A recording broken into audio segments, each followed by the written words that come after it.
and it was very hot, and they started arguing with each other. Suddenly there was some quarrel going on. Suddenly one friend slapped the other one. So the one who got the slap bent down and wrote on the sand, "Today my friend has beaten me." Why did he write? On the sand. Then they continued walking. As they were going, they saw a oasis. So they thought they will get down and take a bath. So when they got into the oasis, it was actually slushy area. So one of the friends who got the slap, he got stuck in the mud. He could not come out. So the friend went and he pulled him out. So he was very happy, the one who got the slap. Now he went to the rock and wrote, "Today my friend has saved me." So the other friend asked, "Last time when I slapped you, you wrote on the sand. This time, when I helped you, you wrote on the stone. What's the reason? What's the reason? What's the reason?" What? You don't know? You know? What's the reason? Yes. When somebody do a harm, you write on the sand. When the wind blows in, everything will be washed out. But if somebody is doing a good thing, write it on the stone. The wind may come, storm may come, and your gratefulness will never disappear. But we do the other way around. When they come, we write it on a stone. That's the problem. So when anybody is doing a harm, don't write it on a stone. Write it on a sand. When you go next day, it won't be there. It won't be there. So you need to forgive people. Okay? Forgiveness is what Jesus taught us. And forgive it. Forgive it. Forgive it. Forgive it. What? No, I didn't hear you. Sinner? Forgive and forget. Okay? Not only forgiving, you have to forget. Okay, you can go for your Sunday class. David, you can also go. Next week you can join with us. Hallelujah. Thank you, Jesus. கடந்த 2 வாரமாக parables.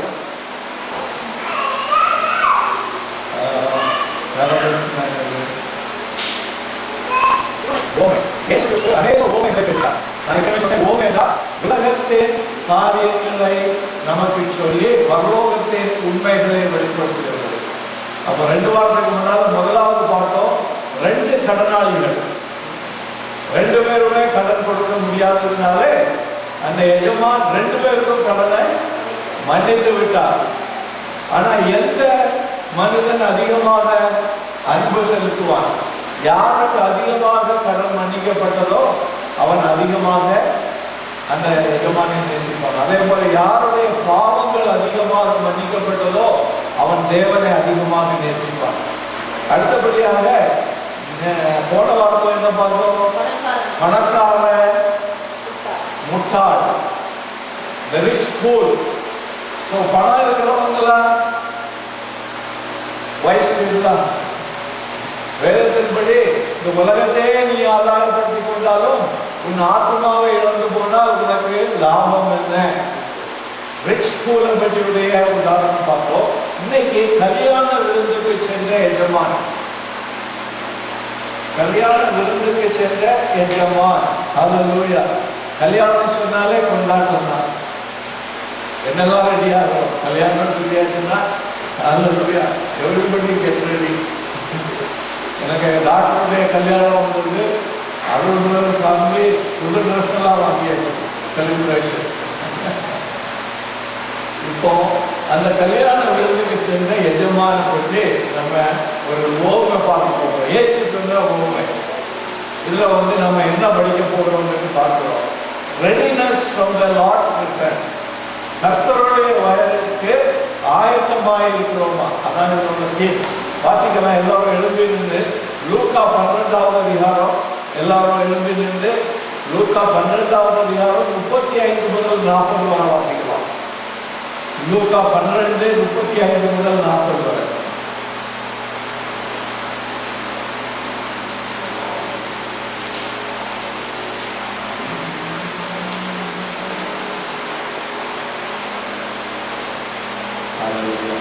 எல்லாரும் எடுத்துட்டீங்கன்னா ஆமென் சொல்லுங்க. ஆமென். அல்லேலூயா. நோக்கி போறோம்.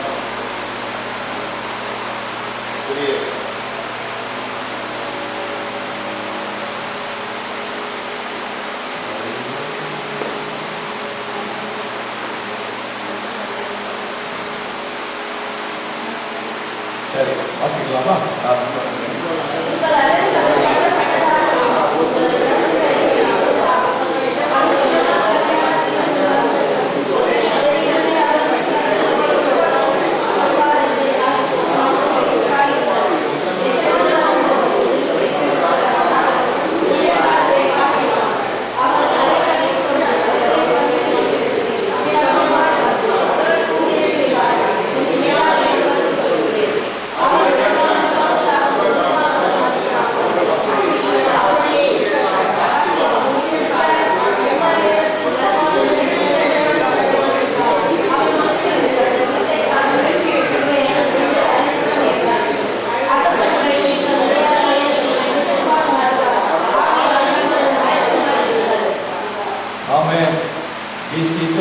எல்லாரும் உட்காரலாம். காத்து இருக்கிறது ஒரு முக்கியமான அனுபவம்.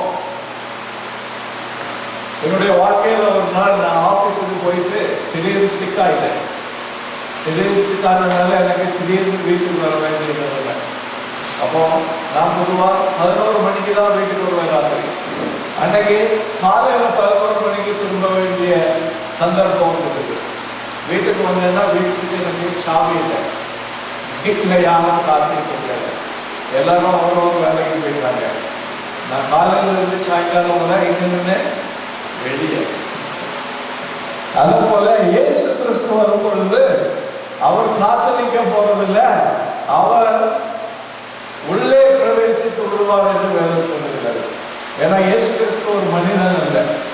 நீங்க காத்தில்லைன்னா அவர் போய்விடுவார். அதனாலதான் இந்த ஓமையை சொல்லி நீங்கள் எப்பொழுதும் விழிப்போடு காத்திருங்கள். எத்தனை பேர் இயேசு கிறிஸ்து வருவார் என்று காத்திருக்கீங்க?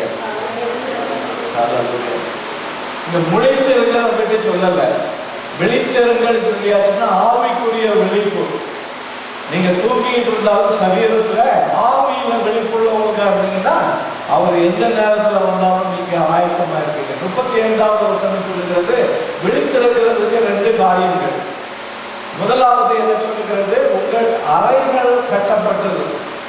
உங்கள் அறைகள் கட்டப்படலைன்னா நீங்க விழித்திருக்க முடியாது. பொதுவா தூங்குறதுக்கு போறதுக்கு முன்னால அறைகள் எல்லாம் நம்ம கலத்திடுறோம். எதுக்கு? நல்லா தூங்குறதுக்கு. அதே சமயத்தில் தூங்காத வரைக்கும் அந்த அறைகள் எப்படி இருக்கும்?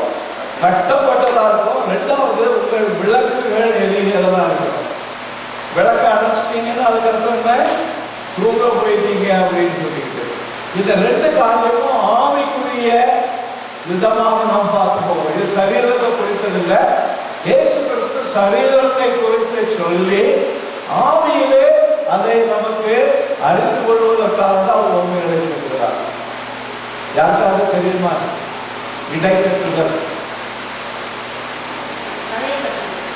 சர்வாயுத வர்க்கங்கள்ல ஒரு ஆயுதம் அரை கட்டுதல். What is that? அரை கட்டுதல்னா யாராவது சொல்லுங்க பார்ப்போம். What is that? What is அரை கட்டுதல்?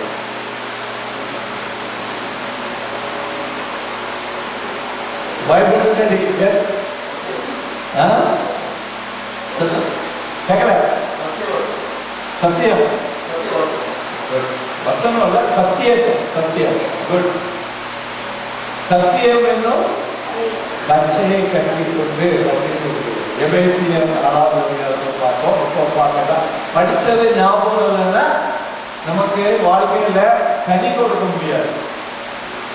நான் எனக்கு திரும்ப கேட்கறது உங்களை டெஸ்ட் பண்றதுக்காக இல்லை, உங்கள அந்த உணர்வு இருக்குதா? பைபிள் சொல்றது உணர்வு உள்ள இருதயம் இருந்தால்தான் ஆண்டவர் வரும்போது விழிப்போடு நாம் இருப்போம். இது ஒரு சமயத்தை ஸ்பெண்ட் பண்றதுக்கு கூடுகிற ஒரு நேரம் அல்ல, சோசியல் கேதரிங் இல்லை. இது நம்முடைய உள்ளான ஆவிக்குரிய மனிதனை பலப்படுத்துகிற நேரம். இதன் மூலமாக நமக்குள்ளே உறங்கிக் கொண்டிருக்கும் ஆவிக்குரிய மனிதன் தட்டி எழுப்பப்பட வேண்டும். I hope everybody follow Tamil very well. எல்லாருக்கும் தமிழ் வழக்கமா? யாரா தமிழ் தெரியாதுன்னு இருக்கீங்களா? தமிழ் தெரியாத ப்ராப்ளம் நினைக்கிறேன். சிலருக்கு தமிழ் சில வார்த்தைகள் புரியறது. சரி, 37வது வசனம் அவர்களுக்கு என்ன சொல்றது? எஜமான் வரும்போது வெளித்திருக்கிறவர்களாக காணப்படுகிற ஊழியக்காரனவே பாக்கியவார்கள். அப்ப எஜமான் வரும்பொழுது ஆயத்தம் இல்லாதவர்களால எந்த பாக்கியத்தை பெற்றுக்கொள்ள முடியாது. அதாவது உங்களுக்கு பிரியமான ஒரு நபர் லெட்டர் போட்டிருக்கிறார், நான் அடுத்த மாசத்துல எந்த நேரத்திலும் வருவேன் அப்படின்னு சொல்லிட்டு, அப்போ உங்களுடைய இருதயம் எப்படி இருக்கும்? ஆயத்தமா இருக்கும். அவர் வந்தாருன்னா சாப்பாடு கொடுக்கறதுக்கு ஃப்ரிட்ஜில் ஆகாரம் எப்பவும் ரெடியா வச்சிருப்பீங்க. அது போல படுத்திருந்தா கூட யாராவது பெல் அடிச்சாங்கன்னா உடனே எழுந்திருப்பீங்க இல்லையா? உங்களுக்கு வேண்டிய ஆள் வீட்டுக்கு வரணும்னு இருந்தாலும் நீங்க தூக்கம் போனா கூட அந்த தூக்கத்திலையும் உங்களுடைய அலர்ட்னஸ் இருக்கும். அதை போலதான் சொல்லுகிறார், எஜமான் வரும்போது விழித்திருக்கிற ஊழியக்காரன் பாக்கியவான். மூன்றாவது, அவர் 2ஆம் ஜாமத்திலாவது 3ஆம் ஜாமத்திலாவது வந்து அவர்கள் அப்படியே இருக்க கண்டால் அவர் ஊழியக்காரன் பாக்கியவான்கள். சிலர் நடிப்பாங்க, ஆபீஸ்ல பாஸ் வாரான்னு போய் சீட்டில் உட்காந்துருப்பாங்க, பெண்ணை எடுத்துக்கிட்டு ஒரு புக்கையை எடுத்து வச்சுட்டு போயிடுவாங்க. சில பாஸ் அதில் ரொம்ப ஸ்மார்ட், அப்படியே பார்த்துட்டு போக மாட்டாரு, அவர் பின்னால் வந்து நின்றுடுவார். அங்கே பார்த்தா வேலை செய்கிற புஸ்தகம் இருக்காது, வேற ஏதாவது புஸ்தகத்தை வச்சுட்டு நடிச்சுட்டு இருப்பாங்க. நம்ம எஜமான்ட்டு அதெல்லாம் நடக்காது. உண்மையிலேயே ஆயத்தமா இருந்தா நம்ம வந்து அவரோடு போக ஆயத்தப்படுவோம். முதலாவது, காத்திருக்க வேண்டிய விதம். நான் சொன்னேன், அறை கட்டி காத்திருக்க வேண்டும். அறை என்று சொன்னால் பைபிள் என்ன சொல்லுகிறது என்று பார்ப்போம். ஏசாயா 11வது அதிகாரம் 5வது வசனத்தை வாசிக்கலாம். Isaiah chapter 11 verse 5. ஏசாயா 11:5.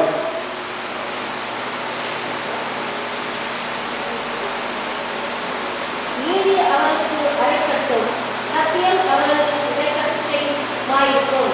தேவனுக்கு ஆவிக்குரிய வழியில கச்சைன்னு சொல்லியாச்சுன்னா சத்தியம், இடைக்கச்சை என்று சொல்லும் பொழுது சத்தியம், நீதி அவருக்கு அரைக்கட்டு. அப்போ நீதியாக வாழாத, சத்தியத்தை பேசாத எந்த மனுஷனும் இயேசு வரும்போது அவரோடு கூட போக முடியாது. அப்ப சிலர் சொல்லுவாங்க, அப்ப இயேசுக்கு என்ன அவசியம்? சத்தியத்தை பேசுகிற ஜனங்கள், நீதியா இருக்கிற ஜனங்கள் போயிடுவாங்கன்னா இயேசுக்கு அவசியம் இல்லையே. சிலர் அப்படி நினைச்சிட்டு இருக்கிறாங்க, தாங்க நீதியில நடக்கிறோம், சத்தியத்தை பேசுகிறோம். ஏன்னா பைபிள் என்ன சொல்லுகிறது? ஒருவனாவது நல்லவன் இல்லை இந்த உலகத்துல. இயேசு வருகிறதுக்கு காரணம் ஒருவருடைய சத்தியம் இல்லை. நீங்க கேள்விப்பட்டிருப்பீங்க, Pope supposed to be the greatest person in Christian community. போப்புடைய ஆபீஸ்ல 2 வருஷத்துக்கு முன்னால கரப்ஷன் பண்ணிட்டாங்க. ஸோ போப்புக்கு உள்ள சத்தியம் இருக்குதா? அப்போ பைபிள் தானே சரி. பைபிள் என்ன சொல்லுது? இந்த உலகத்துல ஒருவனும் இல்லை நீதிமான். அதனால தான் சொல்லப்பட்டிருக்கிறது, அரை கட்டிய சத்தியத்தை நாம் பிடித்துக் கொள்ளணும். ஒரே வழி இயேசு கிறிஸ்து. அது நம்மளால முடியாது. இயேசு கிறிஸ்து வந்து எனக்காக பாவங்களை சுமந்து அவர் நீதியை எனக்கு கொடுத்துட்டு போயிருக்கிறார். I am not standing on my righteousness. My righteousness is a filthy rag. I am standing on his righteousness. இந்த சத்தியம் நமக்குள்ள இருந்தால்தான் இயேசு கிறிஸ்து வரும் பொழுது அவரோடு போக முடியும். நீதிமான் யாரும் கிடையாது. சிலர் சொல்லுவாங்க வயசானவங்க எல்லாம் ரொம்ப பக்திமான். அப்படியா?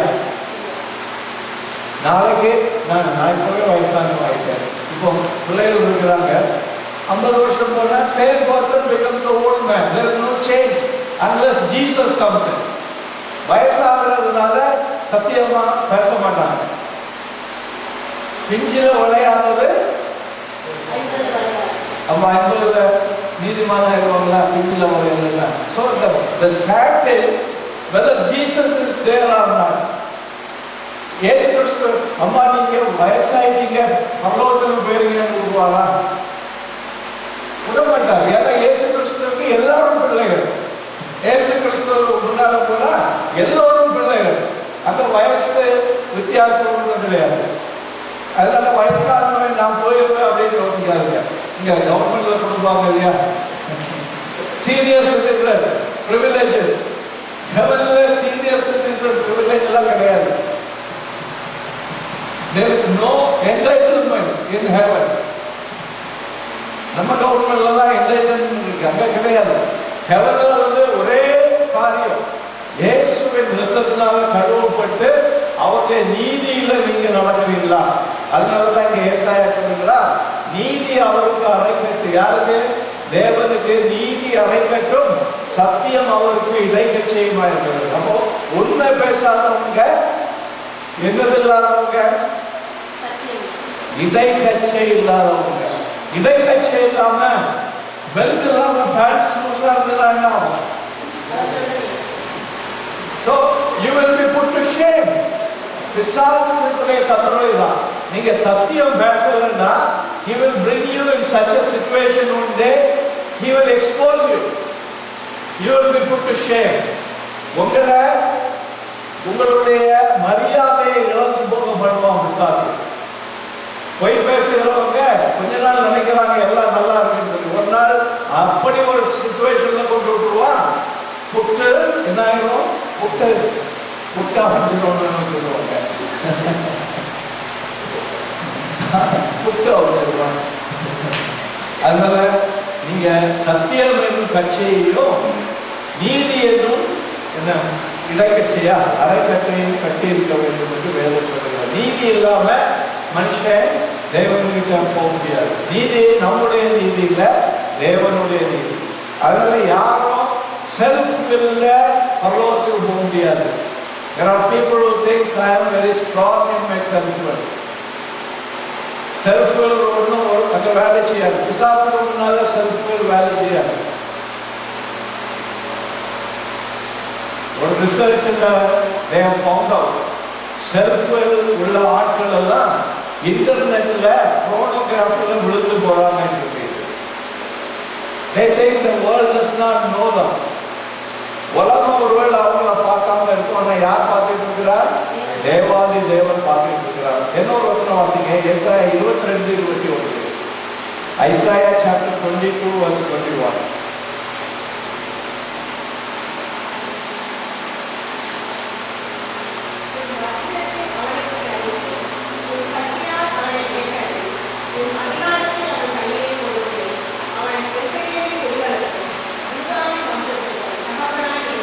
இங்கு ஒரு வஸ்திரத்தை அவனுக்கு தரித்து, ஒரு வஸ்திரத்தை, that means he is taking the garment from somebody and put it on others. நீதி இல்லாதவங்களிலிருந்து நீதி உள்ளவங்களுக்கு ஆண்டவர் அவருடைய கிருபையை கொடுக்க போகிறார். இங்க வந்து 2 கர்த்தருடைய ஆசாரியர்களை குறித்து சொல்லப்பட்டிருக்கிறது. அவருடைய பெயர் என்னன்னா செப்னா. செப்னா என்று ஒரு ஆசாரியர் இருந்தா, எலியாக்கீம் என்று ஒரு ஆசாரியர் இருந்தார். செப்னா கர்த்தருக்கு பயந்து நடக்காததுனால செப்னாவிடம் இருந்த அதிகாரத்தை எடுத்து ஆண்டவர் எலியாக்கீம் கொடுத்தார். தேவனோடு நீதியாக சத்தியத்தோடு வாழுகிற மனிதனுக்கு தேவன் அதிகாரத்தை கொடுக்கிறார் என்று சொல்லப்பட்டிருக்கிறது. உங்களுக்கு அதிகாரம் வேணும்னா உலக பிரகாரமான அதிகாரம் இல்லை. இயேசு கிறிஸ்துவை பற்றி பார்க்கும்போது பரிசேயர் சொன்னாங்க, இவர் மற்றவர்களை போல பேசல, இவர் அதிகாரத்தோடு பேசுகிறார். எதனால அதிகாரத்தோடு பேசினார்? அவருக்குள்ள பரிசுத்த ஆவியானவர் நிறைந்திருந்தார், நீதி நிறைந்திருந்தது, சத்தியம் நிறைந்திருந்ததுனால அவர் ராஜாக்களுக்கு முன்னால் நிற்கும் பொழுது அதிகாரத்தோடு பேசினார் என்று சொல்லப்பட்டிருக்கிறது. அதனால குன்னி வாழ்கிற வாழ்க்கையை விட்டுவிட்டு, if you want to stand, you have to put the armor of God. அதுல நீதியின் கச்சை அதை விட்டாதான் நீங்க ஆண்டவர் வரும்பொழுது விழிப்போடு இருப்பீர்கள் என்று சொல்லப்பட்டிருக்கிறது. என்ன ஒரு வசனம் பார்க்கலாம். எரேமியா 13வது அதிகாரம், அது முழுசே வாசிக்கலாம். 13வது அதிகாரம் 1 to 9 வரை. எரேமியா, ஜெர்மாயா சாப்டர் 13 1 to 9. யாராவது நல்லா வாசிக்கிறவங்க எழுப்பி நின்று வாசிக்க பார்ப்போம். இது இஸ் a story. எரேமியாவுக்கு கொடுக்கப்பட்ட ஒரு கட்டளை. இயேசு எரேமியாவோடு தேவன் பேசிக் கொண்டிருக்கிறார். 1 to 9 வரை வாசிக்கலாம்.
இப்படியே நான் யூதாவுடைய பெருமையையும் எருசலேமுடைய மிகப்பெரிய பெருமையும்,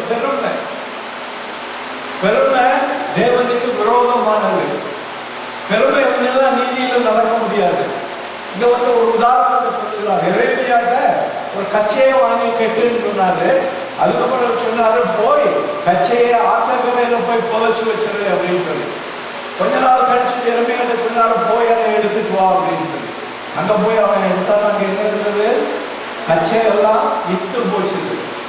அப்பதான் ஆண்டவர் சொல்லுகிறார், நீங்க சத்தியத்துல நடக்கிறீங்க, நீதியில நடக்கிறீங்கன்னு சொல்லிக்கிட்டு உங்களுக்குள்ள பெருமை இருந்துன்னா என்ன ஆகும்? அழிந்து போகும். பெருமை உள்ளவர்களுக்கு தேவன் எதிர்த்து நிற்கிறார். God resists the proud. It doesn't say resist the devil. டெவலை யார் ரெசிஸ்ட் பண்ணணும் இதெல்லாம் தெரியணும். ஆண்டவர் பிசாசை எதிர்த்து நிற்க மாட்டார். Because he is not his equal. யாரை எதிர்த்து நிற்கணும்? பிசாசை நம்ம எதிர்த்து நிற்கணும். யாருக்கு நாமத்துல? ஆண்டவருடைய நாமத்துல. Submit to God and resist the devil, he will flee from you. ஆனா he says, I resist the proud. அப்ப ப்ரௌடா இருக்கிறவங்க பிசாசை விட மோசமானவங்க. தேவனை எதிர்த்து நிற்கிறார் ப்ரௌடா உள்ளவங்க. ஏன் சொல்றாரு? யூதாவை நான் அவருடைய பெருமையினாலேயும் எருசலேமை பெரிய பெருமையினாலே நான் அழித்து போடுவேன் என்று. நாட்கள் நம்ம எப்படி இருக்கிறோம்? நமக்குள்ள பெருமை இருக்குதா? கொஞ்சம் யோசித்து பாருங்க. கிறிஸ்தவர்கள் சொல்லி இன்னைக்கு சாட்சி இல்லாததுக்கு காரணம் பெருமையான வாழ்க்கை. ஏதாவது கொஞ்சம் கிடைச்சிட்டுன்னா they will float. Oh, I am at the top of the world. அப்படி ஒரு சாங் உண்டு, I am at the top of the world. என்னதான் ஒரு blessing ஆண்டவர் கொடுத்துட்டாருன்னா போதும், they don't look at God and thank him. They will float in the sky. பெருமை தன்னைத்தானே உயர்த்தி காட்டுகிறதுல ஒரு பெருமை. தேவன் அவர்களை எதிர்த்து இருக்கிறார். நீதி அவர்களுக்குள்ளே இல்லை, அவர்களுக்குள்ளே சத்தியமும் இல்லை. என்ன ஒரு வசனம் வார்த்தை இது பார்த்தது சர்வாயுத பக்கம். எபேசியர் 6:14. எபேசியர் 6:14.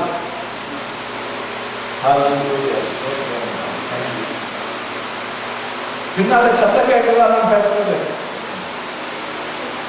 எபேசியர் 6:14.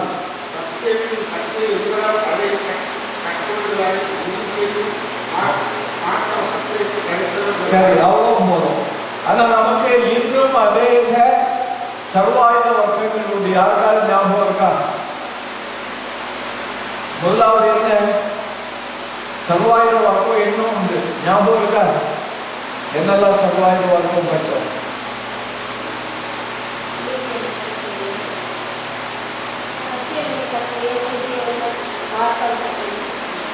இன்னும் படிச்சோம். சமாதானம் என்னும் பார்த்தாலும் சொல்லுங்க. இப்போ அந்த பேஜில் தானே இருக்கீங்க. சமாதானம் சுவிசேஷம், ஆயத்தம் என்னும் பாதரட்சை. இப்போ வெளியே போனா காலு வெறுமையா போட்டுட்டு போனீங்கன்னா என்ன ஆயிரும்? காலு குத்தி போகும். ஏதாவது கண்ணாடி குத்திடும், சிஸ்டருக்கு கண்ணாடி வெட்டிட்டு வரோம். அதனால கால பாதுகாப்பு பாதரட்சம் போடுறது போல சமாதானத்தின் சுவிசேஷம் நம்ம we have to carry. Are you carrying in your life the gospel of peace? எத்தனை பேருக்கு தெரியும் what is சுவிசேஷம்? சுவிசேஷம்னா என்னது? ஆமென், அல்லேலூயா. இயேசு நமக்காக சிலுவையிலே மரித்து அடக்கமாக்கப்பட்டு உயிர்த்தெழுந்து இதுதான் சுவிசேஷம். சுவிசேஷம் சொல்லியாச்சுன்னா வேற ஒன்றும் இல்லை. இதை நம்ம are we carrying to others? Christian சொல்றோம். நம்ம மூலமா யாராவது சுவிசேஷம் கேட்கிறாங்களா? யாராவது சுவிசேஷம் சொல்லியிருக்கீங்களா? வயிற்று வலிக்கு இயேசு சுகம் கொடுப்பாருன்னு சொன்னீங்க. வீடு இல்லைன்னா அவர் தருவாருன்னு சொன்னீங்க. சுவிசேஷத்தை சொன்னீங்களா நீங்க? இன்னொரு அதெல்லாம் சொல்லுது. முதல்ல இயேசு கிறிஸ்துவை ரெப்ரசன்ட் பண்ணுறதுக்கு you have to learn how to represent. அதாவது பெரிய கம்பெனிலெல்லாம் ரெப்ரசன்டேட்டிவ்ஸ் எடுத்தாங்கன்னா சும்மா ஒரு நாள் ட்ரைனிங் கொடுத்து அனுப்ப மாட்டாங்க. they give them training for 6 months. எதுக்குன்னா they should not misspoke their products. அவங்களுடைய ப்ராடக்டை சரியா ப்ரெசன்டேஷன் பண்ணலைன்னா ப்ராடக்டுடைய மார்க்கெட் கீழே போயிடும். இயேசு கிறிஸ்துவ people are just marketing in the wrong way. அதனால தான் அவருடைய மகத்துவத்தை ஜனங்கள் எதுவும் பார்க்காம இருக்கிறாங்க. You have to speak the gospel to the people. சமாதானம் என்று சுவிசேஷம். அடுத்தது விசுவாசம் என்னும் கேடகம். கேடகம் என்னதுக்கு யூஸ் பண்றோம்? ஷீல்டு. விசுவாசம் என்னும் விசுவாசம்னா ஃபெய்த். இது அக்கினி அஸ்திரங்களை அவிழ்த்து போடும் என்று சொல்லப்பட்டிருக்கிறது. சரி, இது அடுத்த சப்ஜெக்ட். அதில் போகல. நம்ம போகிற சப்ஜெக்ட்ல பார்க்கலாம். வருகிற நாட்களை குறித்து ஆயத்தமா இருக்க வேண்டும். இயேசு கிறிஸ்து வரப்போகிறார் என்று பைபிள்ல இருந்து நம்ம கேள்விப்பட்டிருக்கிறோம். ஆனா அது நமக்கு விசுவாசமா இருக்கிறதா? அந்த கல்யாண வீட்டுக்கு போயிட்டு வந்த எஜமான் எப்போ வருவாருன்னு தெரியாது. 2ஆம் நாளிகையிலா 3ஆம் நாளிகையிலா. ஆனா அவர் என்ன சொன்னாருன்னா, காத்து விழித்திருக்கிற வேலைக்காரன் பாக்கியவான். இன்னொரு கூட்டம் வேலைக்காரன் கேட்கிறாங்க, இவர் போனாவே எப்போ வருவாரோ தெரியாது. அவங்க என்ன செய்தாங்க? குடித்து வெறித்து வேலைக்காரர்களை அடித்தார்கள் என்று இன்னொரு காஸ்பல்ல சொல்லப்பட்டிருக்கிறது. நம்ம எப்படி இருக்கிறோம்? நோவாவின் நாட்களில் ஜனங்கள் குடித்து புசித்து பெண் கொடுத்தும் தேவனுடைய கட்டளையை மறந்து இருந்ததுனால திடீரென்று வெள்ளம் அவர்களை அழித்து விட்டது என்று சொல்லப்பட்டிருக்கிறது. லோத்துவின் நாட்கள்ல பாத்தீங்கன்னா அவர்கள் அங்கே புசித்து குளித்து உண்டு விற்கவும் வாங்கவும் செய்து தேவனுடைய வார்னிங்கை மறந்து போனாங்க. திடீரென்று என்ன வந்தது? அக்கினி அழித்து போட்டது என்று சொல்லப்பட்டிருக்கிறது. இதெல்லாம் நமக்காக நம்மை கட்டி எழுப்புவதற்காக கொடுக்கப்பட்ட இன்ஸ்டன்ஸ், பைபிள்ல கொடுக்கப்பட்ட எவிடன்சஸ். இதெல்லாம் கட்டுக்கதைகள் இல்லை. ஆவிக்குரிய வாழ்க்கையில் நடக்க போகிறத இயேசு கிறிஸ்து நமக்காக இவ்வளவு வார்னிங்ஸ் கொடுத்திருக்கிறார். உலகத்துல உலக பிரகாரமான வார்னிங்ஸ் வந்துன்னா எவ்வளவா கீழ்படுகிறோம். போய் எங்களுக்கு இன்ஜெக்ஷன், ஃப்ளூ இன்ஜெக்ஷன் போடுங்கன்னு சொல்லியாச்சுன்னா ஓடி ஃப்ளூ இன்ஜெக்ஷன் எடுத்துக்கிடுவாங்க. சிலர் எடுத்துக்க மாட்டீங்க, பட் அதிகமாக போய் அல்லது ஃப்ளூ அட்டாக் பண்ணணும்னு சொல்லி. அப்போ உலக பிரகாரமான வார்னிங்ஸை நம்ம கேட்கிறோம், ஆனால் தேவன் கொடுக்கிற வார்னிங்ஸை கேட்கறது இல்லை. வாசிங்க 2 ராஜாக்கள் 20வது அதிகாரம் 1ஆம் வசனம்.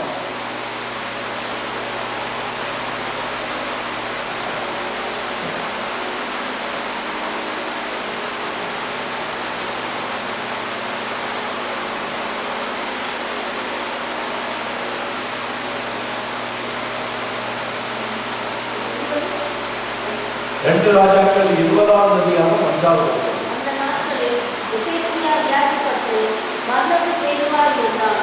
அப்பொழுது ஆமோத்சின் குமாரனாகிய ஏசாயா என்னும் தீர்க்கதரிசி அவரிடத்தில் வந்து அவனை நோக்கி, நீ உமது வீட்டுக்காரத்தை ஒழுங்குபடுத்தும், நீ கேட்க மாட்டேன், மறித்து போகிறேன் படுத்துகிறார் என்றார். எசேக்கியா ராஜாவின் நாட்களில் அவனுக்கு மரணத்துக்கு ஆயத்தப்படுத்துகிறதுக்காக ஏசாயா தீர்க்கதரிசி வந்து சொல்கிறார், உங்களுடைய டைம் கிட்ட வந்துட்டு இனிமே நீ பிழைத்திருக்க மாட்டேன், அதனால நீ மறிக்கிறதுக்கு முன்னால அதிகாரத்தெல்லாம் ஹேண்ட் ஓவர் பண்றதுக்கு ஆயத்தம் பண்ணும் அப்படின்னு சொல்லிட்டு.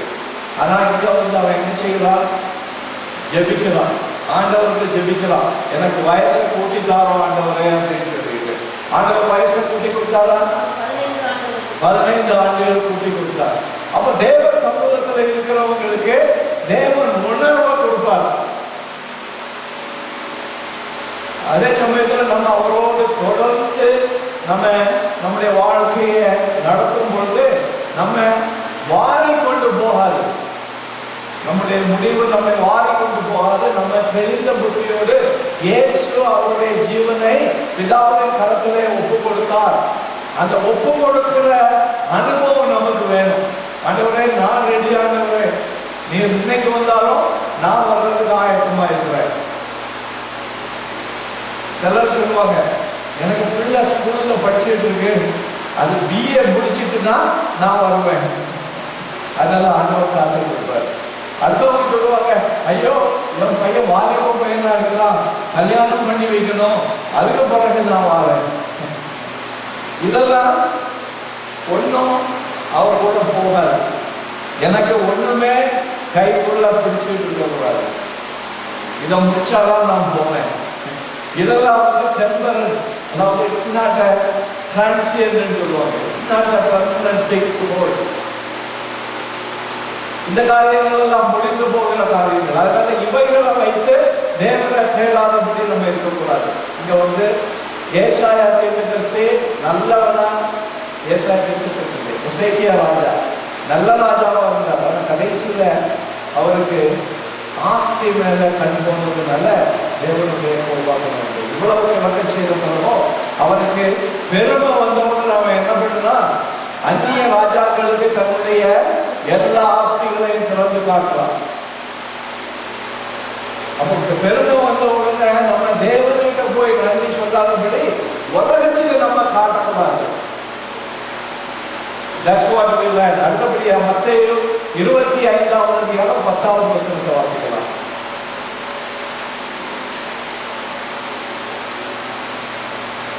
மத்தேயு 25:10. வாங்க போகும்போது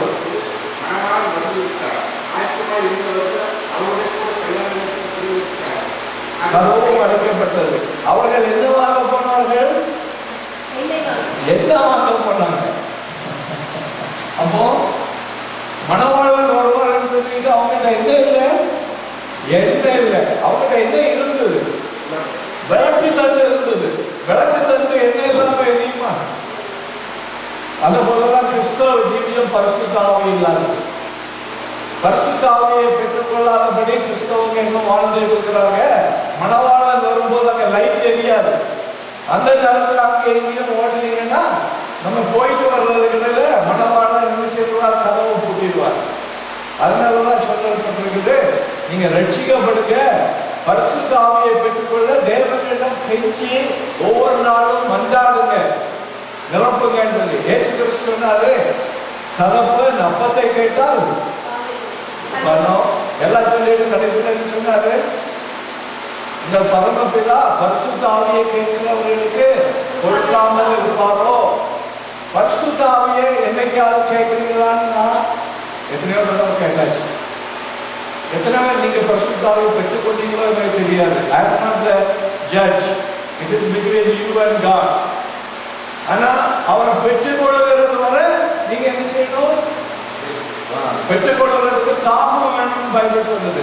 Those who are thirsty come unto me and drink. அப்ப பரிசுத்த ஆவியை பெற்றுக்கொள்ளணும். தாகம் இல்லைன்னா you are not going to receive it. எப்படி தாகம் வந்தா தண்ணியை தாண்டி ஓடுறீங்க இல்லையா? ஃப்ரிட்ஜ் எடுத்து தாகம் வந்த பிறகு வீட்டுல ஃப்ரிட்ஜ் தண்ணி நல்லா விழுந்து இருக்குது, ஐயோ தாகமா இருக்கேன் தாகமா இருக்கேன் டிராயிங் ரூம்ல உட்காந்துருப்பீங்க, உடனே போய் என்ன செய்யறீங்க? ஃப்ரிட்ஜே திறக்கிறீங்க. அப்போ பரிசுத்த ஆவியானவர் வேணும் வேணும்னு சொல்லிட்டு தாகம் எங்க கேட்டீங்களா? ஆண்டவர் தேப்புவா கேட்டீங்களா? இங்க என்னாச்சு? அவர் வரச்சுன்னே ஓடுறாங்க. என்ன வாங்க ஓடுறாங்க? என்ன வாங்க ஓடுறாங்க? திரும்பி வர்றவர்கள மணவாளன் என்ன செய்தாரு? ஆயத்தமா இருந்தவர்களை கூட்டிக் கொண்டு கல்யாண வீட்டுக்குள் பிரவேசித்து கதவை அடைத்து விட்டார். அவர் கதவை அடைச்சாருன்னா அவ்வளவுதான். விளையாட்டுக்கு சொல்லல, கதைக்கு சொல்லிட்டு இருக்கல. பரிசுத்த ஆவியை பெறலன்னா இயேசு வரும் பொழுது அவருடைய எக்கால சத்தம் கேட்காது. பரிசுத்த ஆவியை பெற்றுக் கொண்டவர்களுக்கு தான் எக்கால சத்தம் கேட்கும், அவர்கள் எடுக்கப்படுவார்கள். பரிசுத்த ஆவியை குறித்து வேதம் சொல்லுகிறத நான் சொன்னேன் எபேசியர் புத்தகத்துல. அது என்னது? முத்திரை. முத்திரை போட்டாதான் லெட்டர் டெலிவர் பண்ணுவாங்க. முத்திரை போடாத, சீல் போடாத ஏதாவது லெட்டர் டெலிவர் ஆகுமா? ஆகாது. அதே தான் பரிசுத்த ஆவியானவரை குறித்து சொல்லப்பட்டிருக்கிறது. விளையாட்டுக்காக இல்லை. சிலர் பரிசுத்த ஆவியானவர் பரியாசம் காட்டுவாங்க. ஏன்னா தெரியாததுனால, வேதத்தை வாசிக்காததுனால, ஜனங்களை பார்க்கறதுனால. பைபிள் வந்து never commanded us to see people. We have to read the word of God and take it in the Bible says. என்ன ஒரு வசனம் வாசிங்க? வெளிப்படுத்துதல் 19:7. வெளிப்படுத்துதல் 19:7.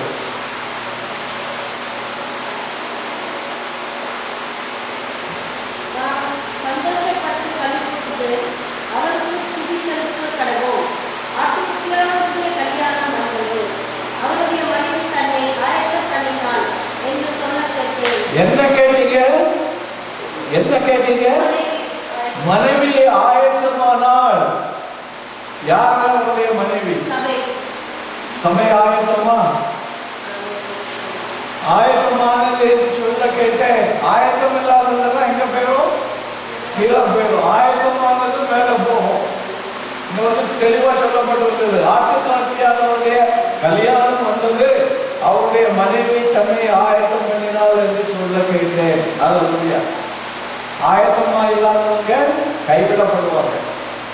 இது வந்து நம்ம வந்து யோசிக்கிறதுக்குரிய காரியம் இல்லை. ஆயத்தப்பட நம்மை ஒப்பு கொடுக்க வேண்டிய நேரம். இது எல்லாருக்கும் இன்விடேஷன். ஏதோ ஒரு சபைக்கு கொடுக்கப்பட்டதில்லை, ஏதோ ஒரு ரிலிஜனுக்கு கொடுக்கப்பட்டதில்லை. எந்த மதத்தில் பிறந்தாலும் everybody is invited because God is no respecter of people. அவங்க எங்க இருந்து வர்றாங்க, அவங்களுடைய பேக்ரவுண்ட் என்ன ஒன்றும் பார்க்க மாட்டாங்க. யாரு தன்னை ஒப்பு கொடுக்குறாங்களோ அவங்களுக்கு அளவில்லாமல் அவர் ஊற்றுவார். என்ன ஒரு வசனம் வாசிங்க? 1 தெசலோனியர் 5:5 முதல் 6 வரை. 1 Thessalonians 5:5-6. 1 தெசலோனியர் 5:5-6 வரை. நீங்கள் எல்லாரும் வெளிச்சத்தின் பிள்ளைகளும் பகலின் பிள்ளைகளுமாய் இருக்கிறீர்கள்.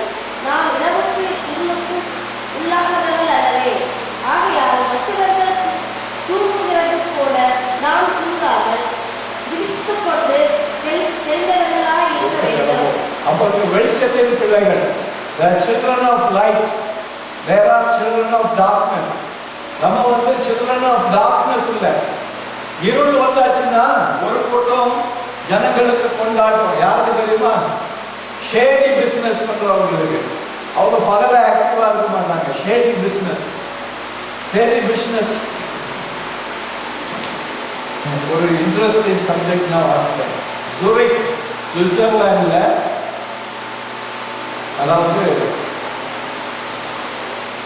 பிராத்தல் பாக்ஸ், ரோட்ல போனீங்கன்னா பிராத்தல் பாக்ஸ் இருக்குமா, நீங்க பாருங்க. அது போன வாரத்தில் இன்டர்நெட்ல போய் பார்த்தீங்கன்னா, அதாவது பிராத்தல் மூலமா ஜனங்கள் தங்களை அழித்துக் கொள்ளுகிறார்கள். அவ்வளவு மோர் immoral characters. Zurich is a very small place.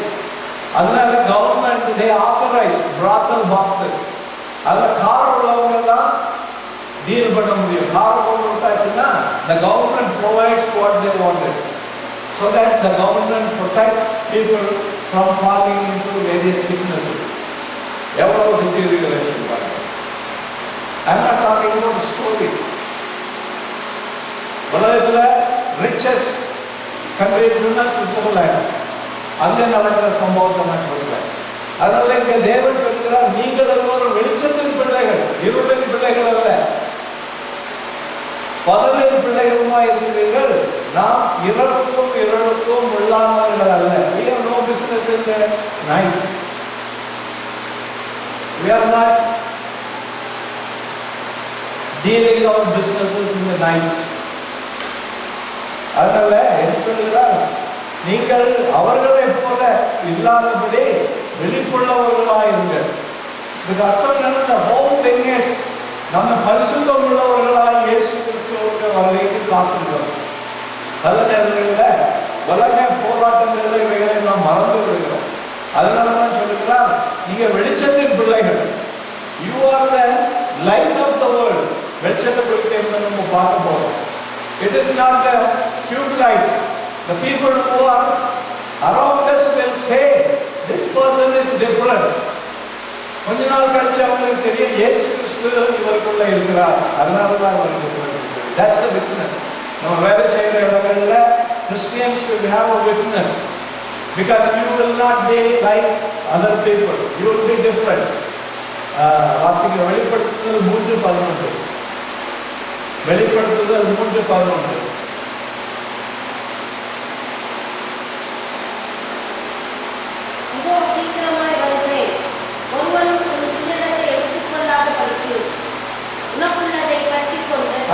இயேசு கிறிஸ்து சொல்கிறார், இதோ சீக்கிரமாய் வருகிறேன், உனக்குள்ளதை நீ இழந்து விடாதே. உனக்கு கிடைக்க வேண்டிய கிரீடத்தை நீ பெற்றுக் கொண்டிரு. Let your friends not come and deceive you.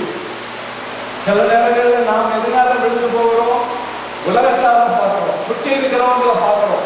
இவங்கெல்லாம் அநியாயம் பண்ணிட்டு தானே இருக்கிறாங்க, நல்லா தானே இருக்கிறாங்க. சில கிறிஸ்தவங்க வந்து சொல்லுவாங்க, பாஸ்டர் அவர் ஜெபமே பண்ணல, கோயிலுக்கு போல, பெரிய வேலை வச்சிருக்காங்க. பைபிள் அப்படியே சொல்லியிருக்கு, இயேசு கிறிஸ்து வந்து வேலை தருவேன்னா சொல்லியிருக்கிறாரு. நீங்க பார்த்தீங்க அந்த ரிச் பூலுடைய ஸ்டோரியில என்ன சொல்லிச்சுது? இந்த உலகத்தையே நீங்கள் ஆதாயப்படுத்தி கொண்டாலும் பொருளினால உங்களுடைய ஜீவன் வருவதில்லை. So your job is no criteria to know whether Jesus is in you or not. This is a bad teaching that you have received. இயேசு கிறிஸ்து சொன்னதெல்லாம், உங்கள் தேவைகளை நான் சந்திப்பேன், பரலோக ராஜ்யத்தையும் என்னுடைய நீதியின் தேவைகள் இவைகளெல்லாம் உங்களுக்கு கொடுக்கப்படும் சொல்லியிருக்கிறார். எவைகளெல்லாம்? உங்களுடைய தேவைகள் எல்லாம். தேவைகளுக்கு மிஞ்சியே ஆண்டவர் ப்ராமிஸ் பண்ணல நமக்கு. எதனால ப்ராமிஸ் பண்ணல? பொக்கிஷத்தை சேர்த்து வச்சுக்கிட்டு தேவனுடைய ராஜ்யத்தில் அக்கௌண்ட் இல்லைன்னா என்ன செய்கிறோம்? இது புழு பூச்சிகள் தின்னு போடுறோம்னு சொல்லிக்கிறேன். Are you understanding what I am telling? நான் சொல்றது விளங்குதா? நான் பைபிள்ல இருந்து பேசுறேன். No, that's okay. He is a man. அவர் சர்ச்சைக்கு வந்திருக்கிறாரு, 3 மணி வரை வேலை செய்து கொண்டிருக்கிறார். ஓகே. வெளிப்படுத்துதல் 16-15 வாசிங்க.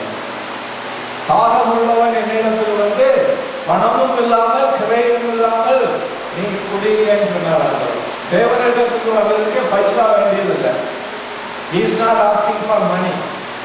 You come freely and take it. 16:15. வெளிப்படுத்துதல் 16.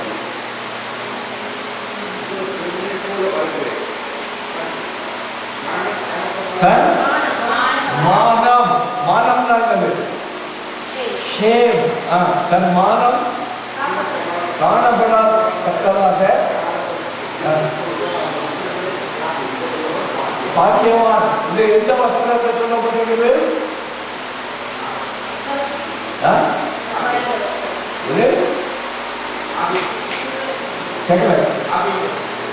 ஆவியின் வஸ்திரத்துக்கு பேர் என்ன? என்ன சால்வை? நீதியின் சால்வை ரட்சிப்பின் வஸ்திரம். நீதியின் சால்வை வஸ்திரப்பின் வஸ்திரம். இது ரெண்டே தான் சொல்லப்பட்டிருக்கிறது. இந்த ட்ரெஸ் இல்ல. இதெல்லாம் in God's sight looks naked. இந்த வஸ்திரத்தை சொல்லல. நீதியின் சால்வையும் ரட்சிப்பின் வஸ்திரத்தையும் தரித்து கொண்டவர்களாக இருக்கிறது சொல்லுகிறார். நான் திருடனை போல வருகிறேன், உங்களுடைய மானம் காக்கப்படட்டும். நிர்வாணமா இருந்தீங்கன்னா கைவிடப்படுவீர்கள். ஸோ பலவிதமான எக்ஸாம்பிள் திரும்ப திரும்ப நமக்கு பைபிள் சொல்லுறது காரணம், அன்னைக்கு நீங்க சொல்லக்கூடாது, ஐயோ எனக்கு தெரியாம போயிட்டுதே, இதை தெரிஞ்சிருந்ததுன்னா நான் காத்திருப்பேனேன்னு சொல்லிட்டு. அதனால தான் ஆண்டவர் பேசிக் கொண்டிருக்கிறார் திரும்ப திரும்ப. தேவனுக்கு முதலிடம் கொடுக்கிறதுக்கு நம்ம படிக்கணும். தேவனுக்கு கடைசி இடம் இல்லை. தேவனுக்கு முதலிடம் கொடுத்தோம்னா நம்ம கொடுக்கிறதும் தேவனுக்கு முதலிடத்துல கொடுப்போம். பழையவைகளையும் உடைந்தவைகளையும் இதை போடுவாங்க. என்னது? Flea market. ஃப்ளீ மார்க்கெட்ல இருந்து வாங்கிட்டு வந்து கற்றுக்கு நம்ம கொடுக்கணும்னா அது நமக்கு நல்ல பெஸ்ட் மார்க்கெட். என்னது? நல்லி. நமக்கு வாங்கணும்னா நல்லி, ஆண்டவருக்கு வாங்கணும்னா ஃப்ளீ மார்க்கெட். அப்போ ஆண்டவரை நேசிக்கிறோமா? கர்த்தர் எல்லாம் பார்த்துட்டு இருக்கிறார். உலகத்துல இவன் என்ன செய்யலாம், எனக்கிட்ட வந்தாச்சுன்னா இவன் என்ன செய்யலாம்? முதலிடம் கொடுக்குறானா? தேவனுக்கு முதலிடம் கொடுக்குறீங்களா? விளக்குகள் எரிகிறதாக காணப்பட வேண்டும். நியாயாதிபதிகள் 5:31 வாசிங்க.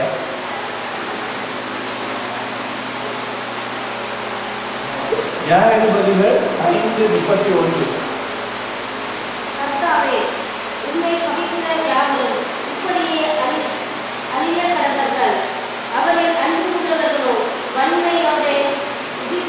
சூரியனை போல இருக்க கடவுள்கள் என்று பாடினார்கள்.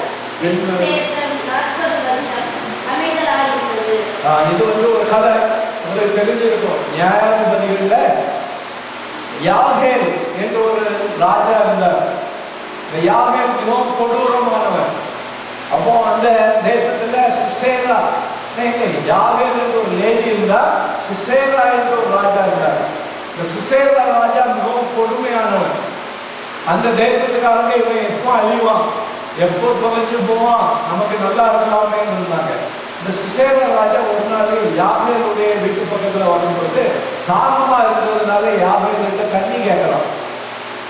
யாகேல் என்ன செய்யறா, தண்ணிக்கு பதிலா பால் கொடுத்தா குடிக்கிறதுக்கு.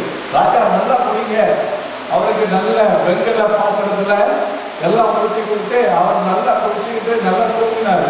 தூங்கின உடனே அவர் என்ன செய்தா, ஒரு அந்த சிசில்னு சொல்லுவாங்க, சிசில், அதை ஒரு கையில் எடுத்து இன்னொரு கையில் சுத்தியலை எடுத்து அவங்க தலையில வச்சு ஒரே அடி அடிச்சு he died. I'm not telling the story, go and read it. அது செய்ததுனால ஆண்டவருடைய வசனம் சொல்கிறது, கர்த்தாவே உம்மை பயக்கிற யாவரும் இப்படியே அழிய கடவர்கள். எப்படி? சிசேராவை போல தலை வெடிச்சு. இது பழைய பாட்டுல ஓமைகள் நமக்கு. இது ஸ்பிரிச்சுவல் லைஃப்ல it's going to happen, that we will be left into the eternal hellfire. அப்ப அவர் சொன்னதுனால அவரை நன்கு கூறுகிறவர்களோ வல்லமையோட உதிக்கிற சூரியனை போல இருப்பார்கள் என்று சொல்லப்பட்டது. தேவனுக்காக நீங்க நின்னீங்கன்னா you will shine like a star. உலகம் உங்களாலே ஒருவேளை மறிக்காம போகலாம், தேவனுடைய பார்வையில you will be a shining star. அவர் சொல்றாங்க, வானத்திலிருந்து பார்த்து கொண்டே இருக்கிறார் அவருக்காக உண்மையா ஜீவிக்கிற மக்களை. அவர் அவருடைய வல்லமையோடு வரும் பொழுது நாம் எல்லாம் எடுத்துக்கொள்ளப்படுவோம். அதனால இந்த உலகத்தை கண்டு ஏமாந்து போயிடாதுங்க. இது மாயையின் உலகம். இது உங்களை மாயைக்குள்ளே கொண்டு போய் அந்த பரலோக ராஜ்யத்தை மறக்க பண்ணுகிற இந்த உலகத்துல இந்த மாயையினை பிடித்துக் கொள்ளக்கூடாது. அதனாலதான் இதெல்லாம் சொல்லப்பட்டிருக்கிறது. ஏசாயா 60வது அதிகாரம் 1 முதல் 3 வரை வாசிக்கலாம். ஐசாயா 60 1 முதல் 3 வரை.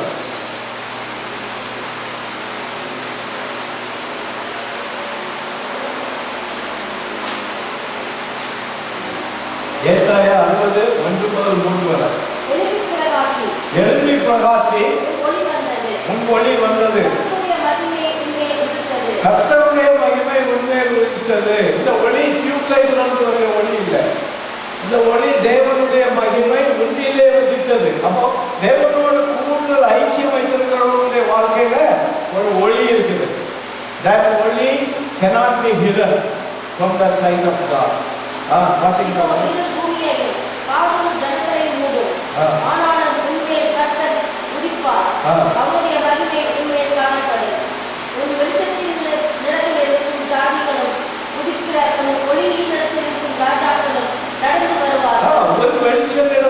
ஜாதிகளும் உதிக்கிற ஒளியின் இடத்திற்கு ராஜாக்களும் நடந்து வருவார்கள். That is a big grace. எத்தனையோ நாடுகள்ல உங்களுக்கு சவுத் கொரியால சர்வன்ட்ஸ் ஆஃப் காட் இருக்க பிரைம் மினிஸ்டர் நடந்து வருவார் ஆலோசனை கேட்கிறதுக்கு. So it's not a story I am telling. தேவன் உங்களோடு இருக்கிறார் என்று உலகம் கண்டுகொண்டுன்னா அவங்ககிட்ட வருவாங்க. நான் சொன்னேன், எங்கே பிணம் இருக்குதோ அங்க என்ன வரும்?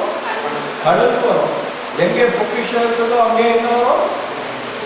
மனசு வரும். இதெல்லாம் இதுக்காக சொல்லப்பட்டிருக்கிறது. இயேசு கிறிஸ்து உங்களுக்குள்ள இருந்தாருன்னா ஜனங்கள் வந்து அதை ஒளியின் மூலமா, there is something wrong with this man. He is not speaking like everybody else.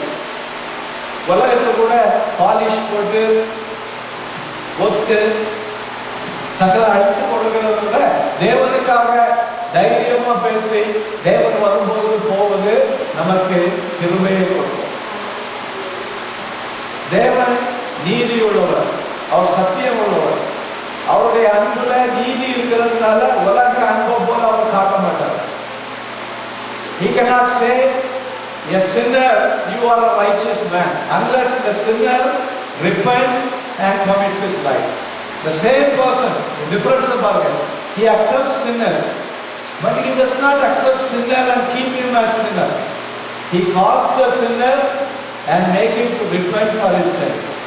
When he repents, he washes him with the blood. He makes him righteous and take him in. உலகம் என்ன சொல்லும்? ஓ பாவியை அப்படியே வச்சுக்கிட்டு கட்டி, உங்க பிள்ளை அழுக்குள்ள விழுந்துன்னா கட்டி பிடிச்சு வச்சுட்டு இருப்பீங்களா? கழுவிட்டு தான் கட்டி பிடிப்பீங்க இல்லையா? மேல போற புழுவும் அழுக்கும் இருந்துன்னா ஐயோ ஏன் பிள்ளை அப்படின்னு சொல்லி கட்டி பிடிப்பீங்களா? முதல்ல பாத்ரூம் கொண்டு போய் கழுவுவீங்க இல்லையா? அதே போலதான் ஆண்டவரும் பாவியை நேசிக்கிறார், அந்த பாவத்தை நேசிக்கல. ஸோ பாவி வரும்பொழுது முதலாவது அவர் செய்கிறது என்னன்னா பாவத்துக்கு மனம் திரும்ப பண்ணி பாவம் மன்னிப்பு தந்து நம்மை அவருடைய ரத்தத்தினாலே கழுவி பரிசுத்தப்படுத்தி நம்மை கட்டி கொடுக்கிறார். சிலருக்கு பரிசுத்தம் வேண்டாம், பண்ணியை போல திரும்ப திரும்ப அந்த அழுத்தத்துக்குள்ள போய் விழுந்துட்டு ஆண்டவரை நீர் தான் சொல்லி இருக்கிற நேசிக்கிற ஆண்டவர் நேசிக்கிறதுனால ரட்சிப்பை கொண்டு வருவாருன்னா இந்த உலகத்துல எல்லாரும் ரட்சிக்கப்பட்டிருப்பாங்க. வசனம் என்ன சொல்லுது? God so loved the world. தமிழ்ல என்ன சொல்லிருக்கு?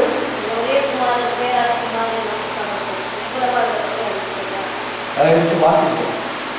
இந்த சத்தியம் தெரியணும். ஆண்டவருக்கு அன்பு முழுசா இருக்கு, ஆனா அந்த அன்புக்குள்ள நீதியே இருக்கிறதாலதான் நீங்க ஒப்பு கொடுத்தாதான் ரட்சிக்கப்படுவீங்க. அவருக்கு அன்பு மட்டும் கிரியை செய்யணும்னா இந்த உலகத்துல எல்லாருமே ரட்சிக்கப்பட்டிருப்பாங்க. வாசிங்க 3:16, ஜான் 3:16.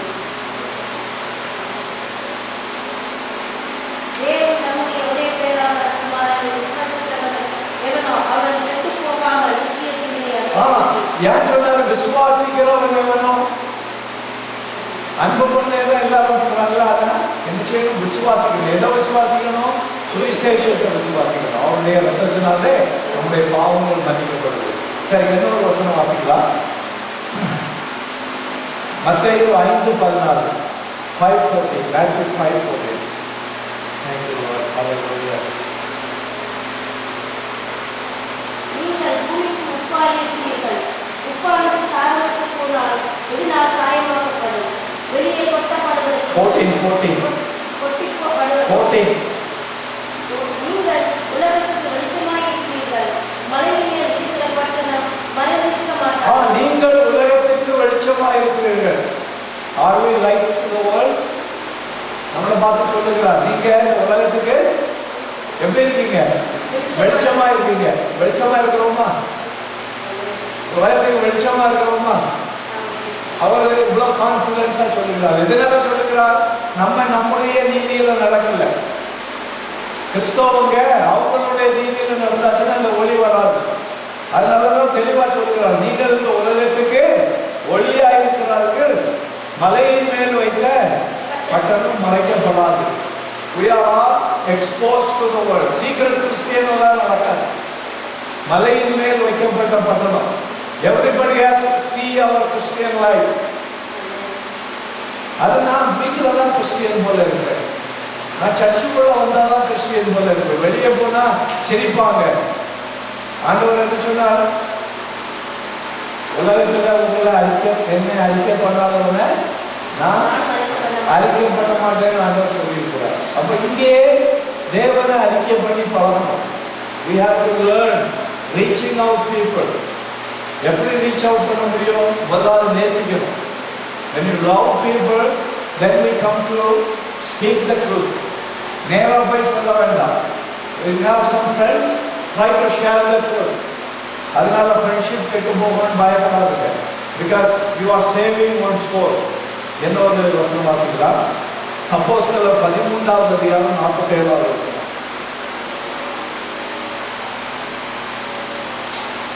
அப்போஸ்தலர் 13:47.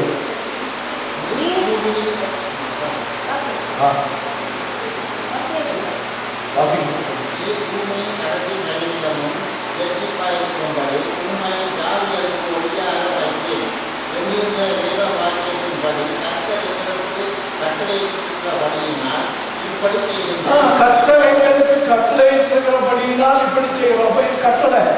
அதை வாசிங்க, எல்லாரும் சேர்ந்து வாசிங்க.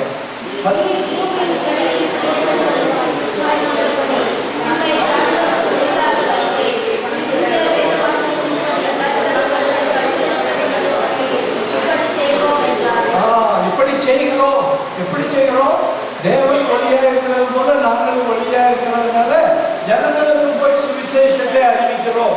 இப்படி செய்கிறது தேவனுடைய கட்டளை. இதைதான் தேவன் பேசப்பட்டு இருக்கிறார். நம்ம கிறிஸ்தவர்களை அழைத்தது ஃப்ரெண்ட்ஷிப் வந்துன்னா உடனே that is the opportunity to tell the gospel. நம்ம என்ன நினைக்கிறோம்? ஓ, இது நல்ல ஃப்ரெண்டு, காஸ்பல் சொல்லியாச்சுன்னா பிடிக்காது, அதனால சொல்ல வேண்டாம். யாருக்கு முக்கியத்துவம் கொடுக்கிறோம்? உலக ஃப்ரெண்ட்ஷிப்புக்கு முக்கியத்துவம் கொடுக்கிறோம். தேவனுடைய ஃப்ரெண்ட்ஷிப்பை நாம் மறந்து போயிடும். கடைசியாக ஒரு வசன வாசத்தை நம்ம ஜெபிக்க போகலாம். பிலிப்பியர் 2வது அதிகாரம் 14-16. Hallelujah. Philippians 2:14-16.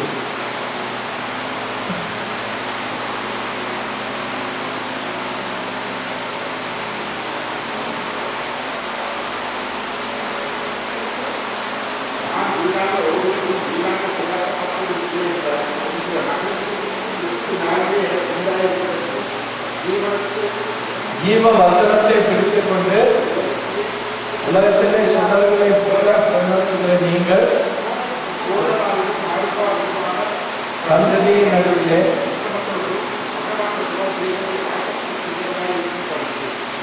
எல்லாவற்றையும் முறுமுறுப்பில்லாமலும் தப்பிப்பில்லாமலும் செய்யுங்கள். நான் வீணாக ஓடினதும் வீணாக பிரயாசப்பட்டதுமில்லை என்கிற மகிழ்ச்சியை கிறிஸ்துவின் நாளிலே எனக்கு உண்டாயிருக்கத்தக்கதாக ஜீவ வசனத்தை பிடித்துக் கொண்டு இந்த உலகத்திலே சுடர்களை போல. அப்போ ஜீவ வசனம் தான் நமக்கு ஒளி. வசனத்தை பேசுகிறது தான் நமக்கு ஒளி. அதாவது சத்தியத்தை நீதியை செய்கிறவர்கள் என்ன கச்சையை கட்டி கொண்டிருக்கிறார்கள். வழி கொடுக்கிறதுனா வசனத்தின்படி நடக்கிறது. அதனாலதான் நீ காலையில் வாசனம் 119வது சங்கீதம் 105வது வசனம் என்ன சொல்லிச்சுது? என்ன வாசனம்? 119வது சங்கீதம் 105வது வசனம் காலையில் வாசனம் என்ன சொல்லிச்சுது?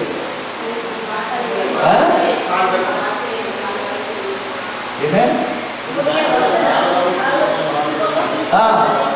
கரெக்ட். அதான் வாசனம். வசனம் தீபம். ஜீவ வசனத்தை பிடித்து கொண்டிருக்கிறவர்கள் சுடர்களை போல பிரகாசிப்பார்கள்.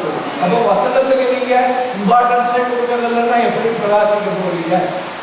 அதுக்காக வேண்டிதான் வாசிங்கன்னு சொல்றது. பைபிளை வாசிங்க. நேரம் போகலைன்னா டிவியை பார்த்துக்கிட்டு இருக்காதுங்க, எடுத்து பைபிள் எடுத்து வாசிங்க. முதலாவது கசப்போம். எப்போ கசப்போம்? பரிசுத்தாவியான அவர் உள்ள வந்தது வரை கசப்போம். அவர் உள்ள வந்துட்டாருன்னா அதே என்ன ஆகும்? தேனை போல இடிக்க ஆரம்பிச்சிடும். இதுதான் டிஃபரன்ஸ். உங்களுக்கு பைபிள் வாசிக்கிறதுக்கு கசப்புன்னா நீங்க ரட்சிக்கப்படலைன்னு அர்த்தம். ரட்சிக்கப்பட்ட நாள்ல இருந்து இதனுடைய டேஸ்டே வேற மாதிரி மாறிடும். அது இந்த பாவக்காய் சாப்பிட்ருக்கீங்களா? பாவக்காய் சொல்லுவீங்க, கசக்கம். ஆனா அது வயதுக்கு நல்லதுன்னு தெரிஞ்சவங்க நல்லா சாப்பிடுவாங்க. It works. It's like that. When you understand the background of what you are reading by the revelation of the Holy Spirit, the whole concept will change. அதனால இந்த காலைவேளையிலே இயேசு கிறிஸ்து சொன்னார், எஜமான் வரப்போகிறார், நீங்க ஆயத்தமா? அவர் வெளியே கட்டி இருக்கணுமா அல்லது நீங்க வந்த உடனே கதவு திறக்கிறதுக்கு ஆயத்தம்?